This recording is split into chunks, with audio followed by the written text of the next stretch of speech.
Si vous souffrez de hernie discale lombaire, vous avez probablement l'impression que la douleur ne s'arrêtera jamais et que votre quotidien est devenu un vrai cauchemar. Mais il est possible et même probable que le processus de guérison ait déjà commencé et vous ne le savez pas.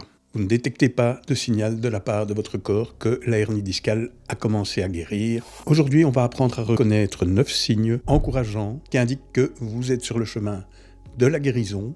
Petit bonus à la fin, je vous explique ma méthode pour rester couché avec une hernie discale. La guérison d'une hernie discale lombaire, c'est un processus qui prend du temps. Si vous êtes en train de regarder cette vidéo, c'est probablement parce que vous souffrez d'une hernie discale lombaire et que vous ressentez de la frustration face à la douleur et aux limitations qu'elle entraîne. C'est normal, guérir d'une hernie discale, ça peut prendre des mois. C'est facile de se laisser submerger par la douleur au quotidien et d'oublier que la guérison est possible et même plus que probable. C'est pour ça que c'est vraiment important de pouvoir reconnaître les signaux positifs, les indicateurs de guérison. Des recherches encourageantes, notamment de Harvard Health, montrent qu'environ 90% des douleurs liées à la hernie discale se résorbent de manière naturelle dans les 6 mois. C'est une statistique importante qui montre la capacité du corps à se guérir. Dans cette vidéo, on va mettre l'accent sur les signes spécifiques qui indiquent que ce processus naturel de guérison de la hernie discale est en train de se produire. Le premier signe de guérison de la hernie discale, c'est la diminution de l'inflammation dans le bas du dos.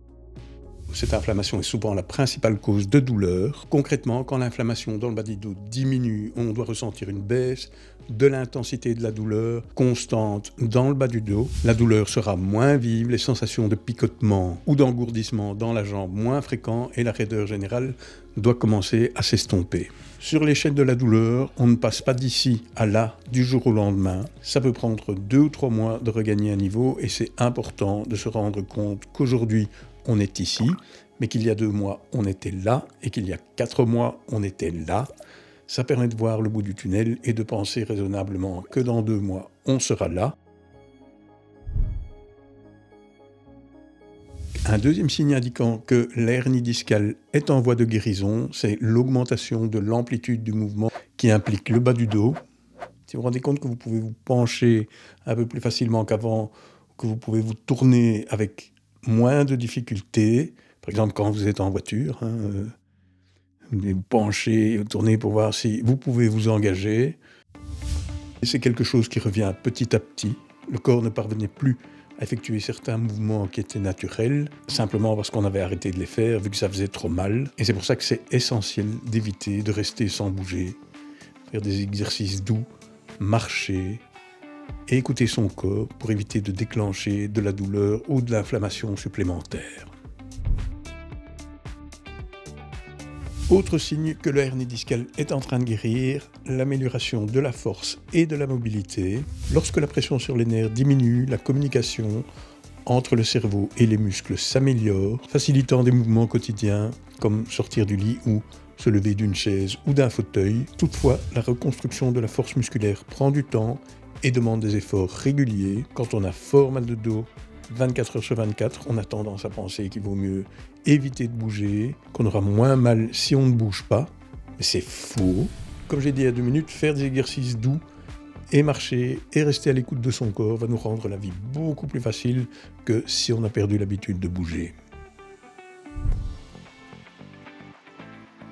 Avec une hernie discale, marcher peut devenir quelque chose de difficile, voire impossible, en tout cas au début. Moi, je considère que marcher et éviter de rester assis dans la mesure du possible, c'est ce qui a vraiment déclenché le processus de guérison. Au début, marcher, c'était compliqué. Je me souviens, je marchais dans mon séjour, je faisais des tours de table, parce que je ne me sentais pas forcément à l'aise d'aller marcher dehors. Et de toute façon, je ne pouvais pas marcher très loin.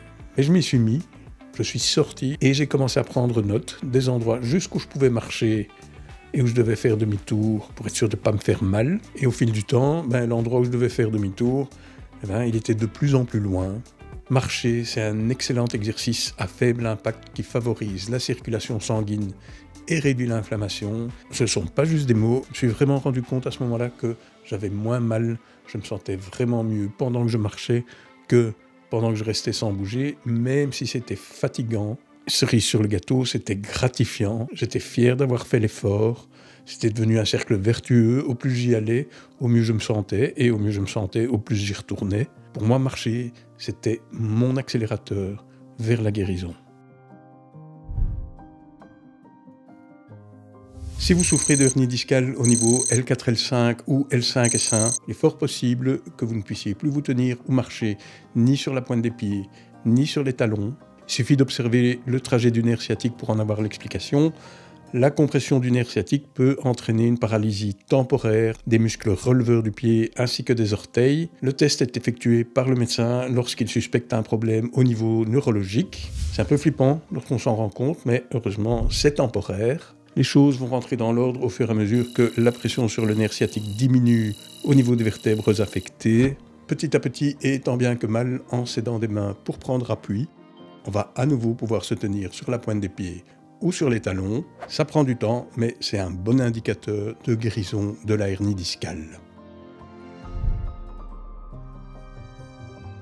Sur le plan émotionnel, une amélioration de l'humeur est un signe positif. La douleur chronique, c'est quelque chose de pénible, non seulement physiquement, mais aussi mentalement. Elle provoque de la frustration, de l'anxiété et peut très vite mener à la dépression. Ça devient un cercle vicieux, on n'est pas prêt de voir le bout du tunnel, on ne voit plus que ce qui ne va pas, on perd sa lucidité, les rapports avec les proches deviennent tendus, compliqués, ça peut nous clouer dans un fauteuil ou au lit, et là, pour s'en sortir, voire guérir, la santé mentale joue un rôle prépondérant sur le chemin de la guérison. Lorsque la douleur diminue, on retrouve l'envie de bouger, de faire des choses, de rigoler. L'humeur qui s'améliore, c'est encore un signe qui ne trompe pas en ce qui concerne la guérison d'une hernie discale. Si vous vous rendez compte à un moment donné que vous avez recommencé à vous intéresser à autre chose qu'à votre dos, c'est que la douleur a diminué et que ça va mieux.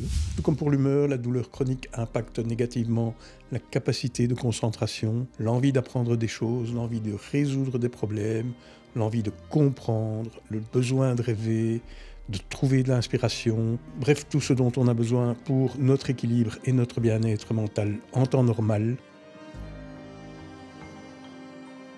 Lorsque la douleur chronique diminue, on peut recommencer à s'occuper l'esprit, que ce soit dans le cadre d'activités culturelles, professionnelles, les loisirs. L'amélioration de la capacité à se concentrer est un signe indéniable de retour à une vie normale après une période difficile.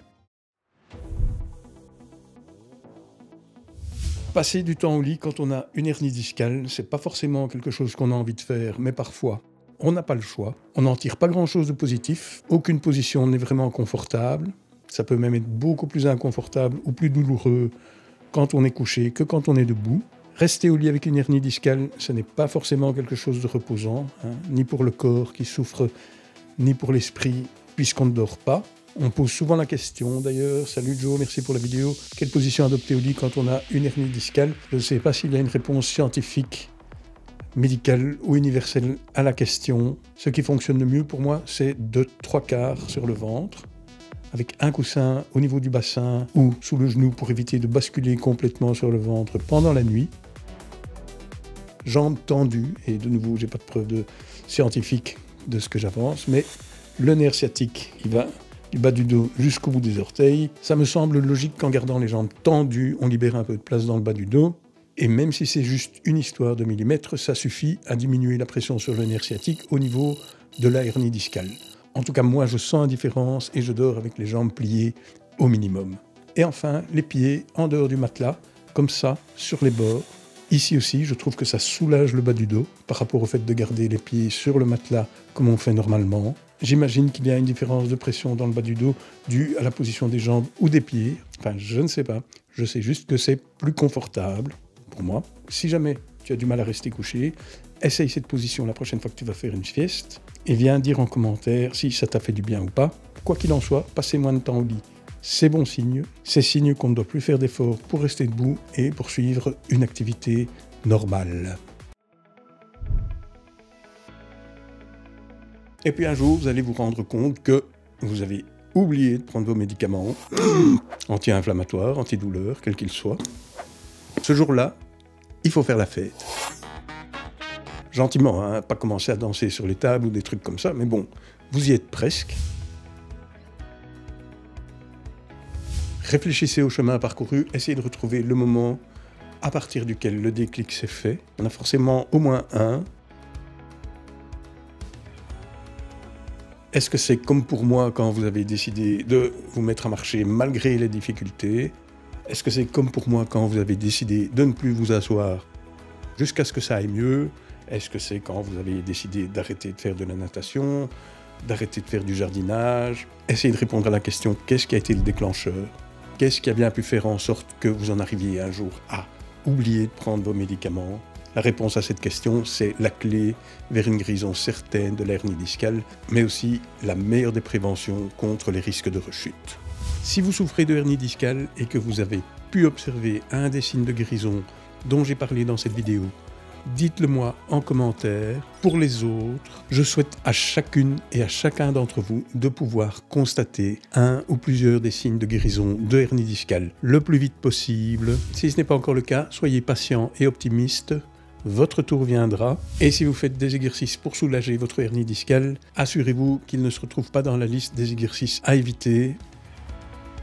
À bientôt.